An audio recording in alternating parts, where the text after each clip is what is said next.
Diane Lamoureux est professeure de philosophie politique au département de sciences politiques de l'Université de Laval. Ses travaux récents portent sur la citoyenneté et la démocratie dans les sociétés occidentales contemporaines, malmenées par le néolibéralisme et le néoconservatisme. Elle est l'auteure de plusieurs ouvrages et articles sur le féminisme québécois et les théories féministes, dont Fragments et collages, Citoyennes, point d'interrogation, Femmes, droit de vote et démocratie, et La mère patrie, aussi Pensée rebelle. Tous ces ouvrages-là ont été publiés aux éditions Remue-Ménage. Elle vient de publier Le trésor perdu de la politique aux éditions Éco-Société.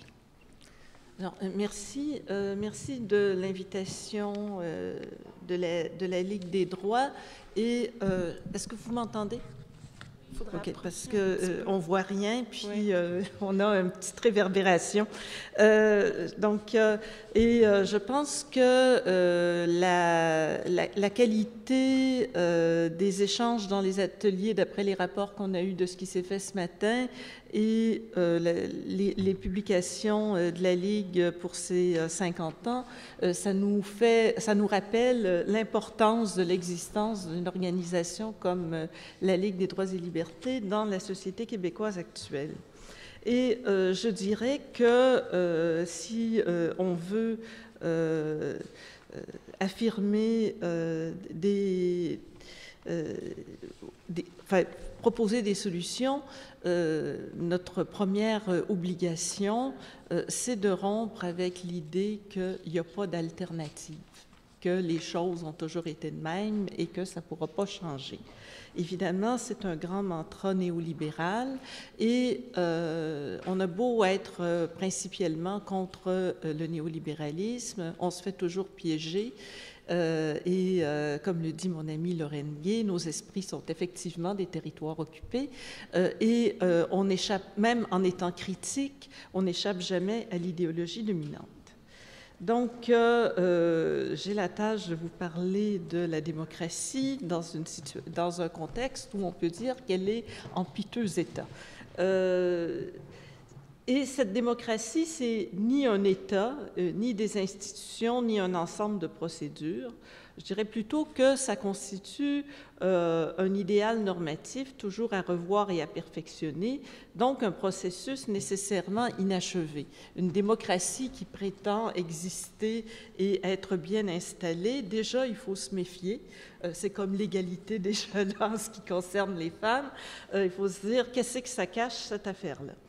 On a coutume de décrire la démocratie dans la formule de Lincoln, le gouvernement du peuple par le peuple pour le peuple. Je dirais que là, on joue sur une ambiguïté profonde, c'est l'ambiguïté de la notion de peuple.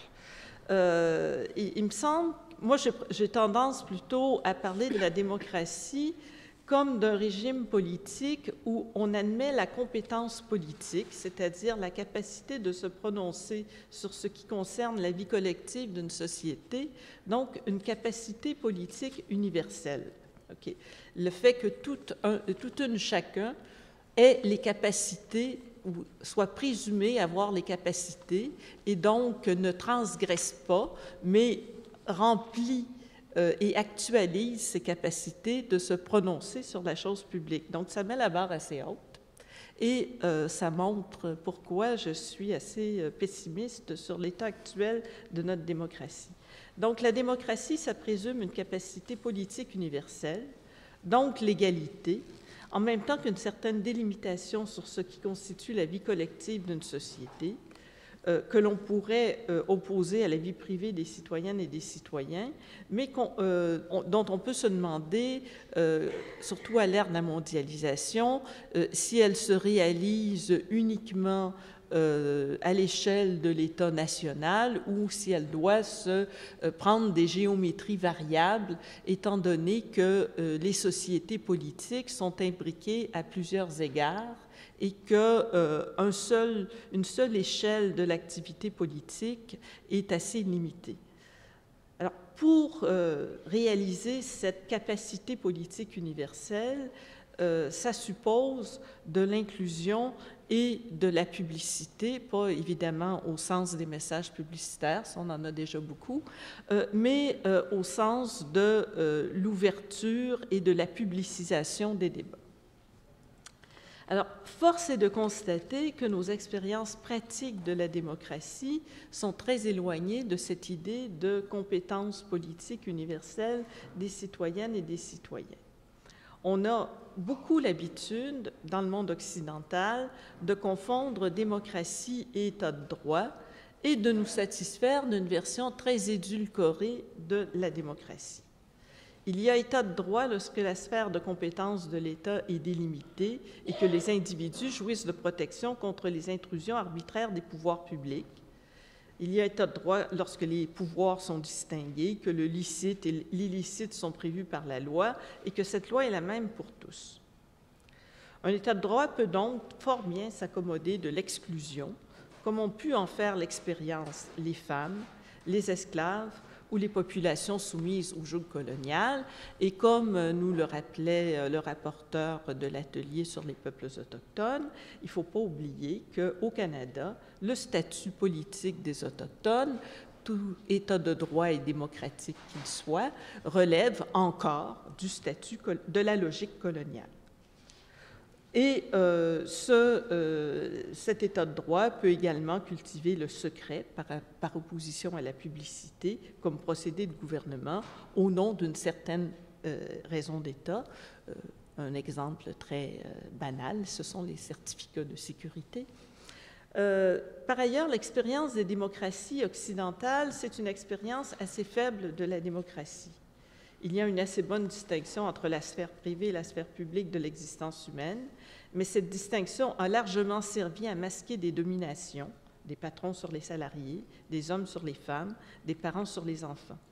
Il y a également des garanties légales des libertés individuelles, mais celles-ci sont souvent écornées, sinon niées par la raison d'État, comme le montrent les diverses législations sécuritaires qui ont proliféré ces dernières années, mais qui ne constituent malheureusement pas une nouveauté dans l'histoire des sociétés occidentales. Il y a enfin une procédure de sélection des autorités politiques par le biais des élections, dont les révélations de la Commission Charbonneau ou encore les dispositions de la loi électorale présentement à l'étude à Ottawa nous montrent clairement qu'elles sont limitées du point de vue de l'ouverture, de la transparence ou de l'égalité entre les concurrents. Alors, mon programme en 3 points, on a été à peu près tout le monde à la même école, je pense, c'est de transformer les institutions représentatives, de développer l'éducation populaire et l'implication citoyenne, et finalement de développer une présence active de la rue et des alternatives concrètes. Alors, transformer les institutions représentatives parce que ça devient une urgence et qu'on ne sera pas dans une société d'autogestion demain matin. Depuis plusieurs décennies, ce n'est pas juste la dernière élection, tant sur la scène fédérale que québécoise, des partis politiques peuvent jouir de majorités parlementaires confortables tout en étant élus par une minorité des électeurs.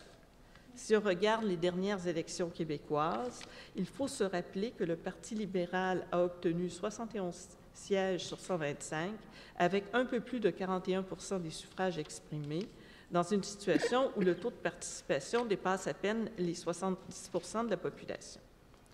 Pourtant, d'après les règles des systèmes parlementaires de type britannique, le Parti libéral aura les coups des franches et la légitimité institutionnelle pour légiférer à sa guise. On a beau dire que nous pourrons toujours manifester pour exprimer notre désaccord, on connaît le mépris que réserve ce parti à la rue. Il nous l'a servi assez abondamment en 2012. Quant à la scène municipale, les principaux protagonistes essaient de nous faire croire que ce n'est pas une instance politique, que les enjeux ne sont que des enjeux de gestion, d'une piètre qualité d'ailleurs, si on en croit les témoignages entendus à la Commission Charbonneau, ou encore des questions techniques. Résultat, on a des taux de participation anémiques et des partis qui sont plutôt des marques de commerce. Donc, une réforme du mode de scrutin, qui est un peu le degré zéro de la démocratie, ça s'impose pour faire en sorte que les majorités parlementaires correspondent au moins à des majorités électorales. On a beaucoup discuté de la proportionnelle. Je pense que ce serait se peinturer dans le coin d'aller regarder juste dans cette direction-là. Il y a plusieurs avenues qui s'offrent à nous pour faire en sorte que les majorités parlementaires correspondent à des majorités électorales. Ça peut être le scrutin majoritaire à 2 tours, divers modes de proportionnel, le vote unique transférable. Il y a plusieurs modes de scrutin. Il n'y en a pas juste 2, le scrutin majoritaire à 1 tour et le scrutin proportionnel, mixte ou pas. On doit aussi remarquer que dans les démocraties représentatives, les partis politiques constituent des institutions fondamentales de la vie politique. Si, à d'autres époques, on a pu constater l'existence de partis de masse, ceci ne nous donne aucune garantie quant à la qualité démocratique de leur vie interne. Certains ont même élaboré des théories de la loi des reins de l'oligarchie pour expliquer le déclin des pratiques démocratiques dans les partis de masse. En tout cas, aujourd'hui, on est loin du compte et les partis politiques fonctionnent plus comme des machines électorales que comme des moyens de politisation de leurs membres et encore moins de la population. Résultat, les partis politiques misent de plus en plus sur l'image et les campagnes électorales prennent des allures de match publicitaire où l'on nous vend des candidats comme on nous vendrait de la lessive. Même les élus d'arrière-ban commencent à se plaindre de leur statut de plante verte. Je pense que beaucoup d'entre vous savez c'est quoi le sentiment d'être une plante verte dans une réunion de consultation, c'est-à-dire d'être là, mais de ne pas faire partie de la discussion. Donc, même les députés d'arrière-ban commencent à se plaindre de leur statut de plante verte et revendiquent de nouveaux pouvoirs. Il y a eu des révisions importantes des modes de financement de ces partis politiques, mais aucun mode n'est parfait et avec le temps, on trouve toujours les moyens de contourner les règles de financement et de faire fonctionner l'argent comme mode d'accès au pouvoir politique.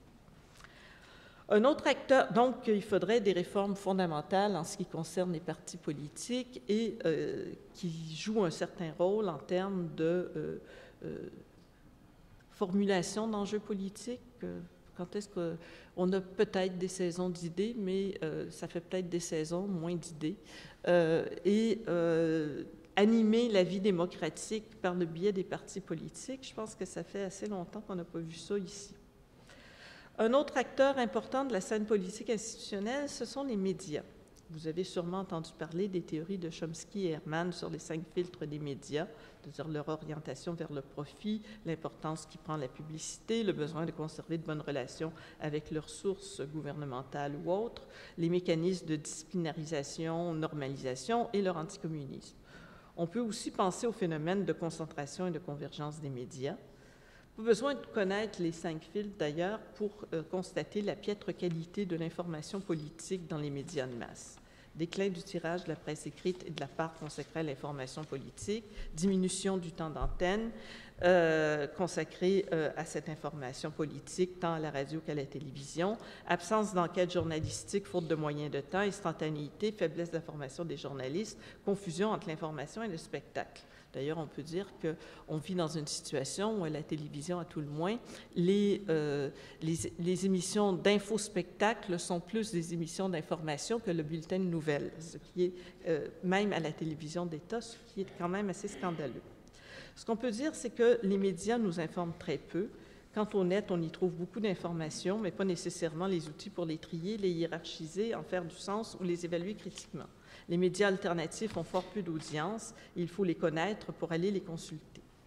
Donc, dans ces circonstances, la principale ressource dont disposent les populations, les groupes sociaux subalternes pour infléchir la scène politique, ce sont leurs propres organisations, qui ne sont malheureusement pas toujours des modèles de fonctionnement démocratique, tiraillées qu'elles sont entre une logique de formation et d'inclusion politique et une logique d'efficacité.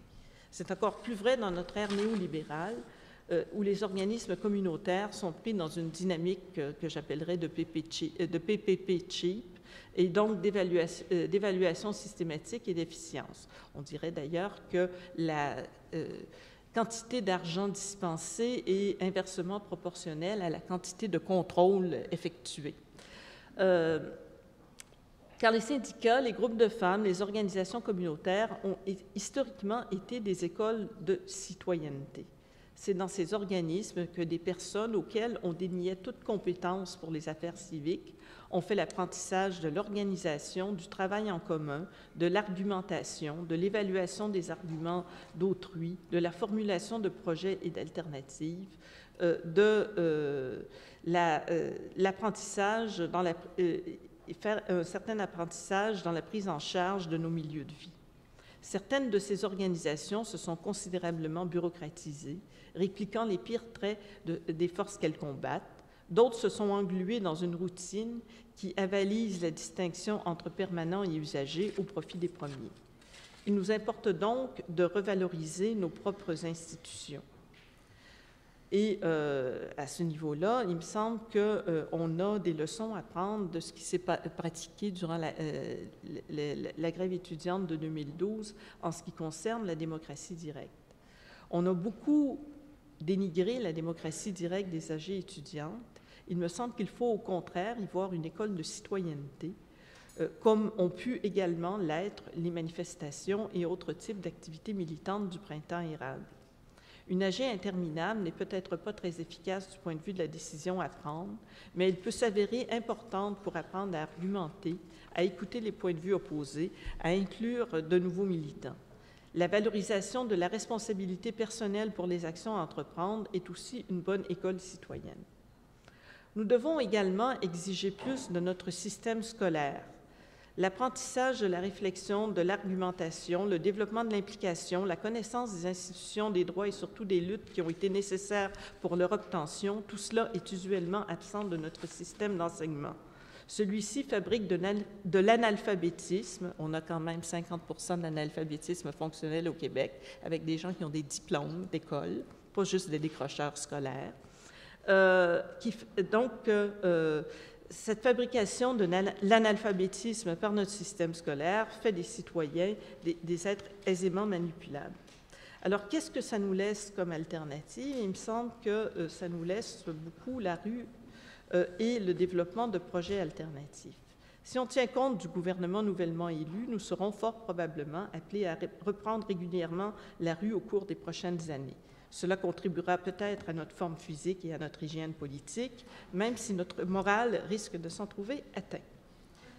C'est pourquoi on ne peut pas compter que sur la rue. Il faut développer des alternatives citoyennes pour délimiter des territoires partiellement libérés. Et de ce point de vue-là, il faut faire appel à nos capacités d'organisation. Il ne faut pas oublier que plusieurs institutions qu'on semble trouver comme allant de soi, par exemple les CPE, sont nées d'alternatives avec les garderies populaires, que des coopératives de consommation ont été inventées dans toutes sortes de trucs. Et donc, il me semble qu'il faut arriver, non pas attendre que le gouvernement nous organise, mais d'une certaine façon, s'organiser pour vivre autrement dès maintenant, parce que si on attend que soit que le gouvernement nous organise quelque chose, soit que la révolution arrive, on risque d'attendre longtemps et de se transformer tout le monde en Godot.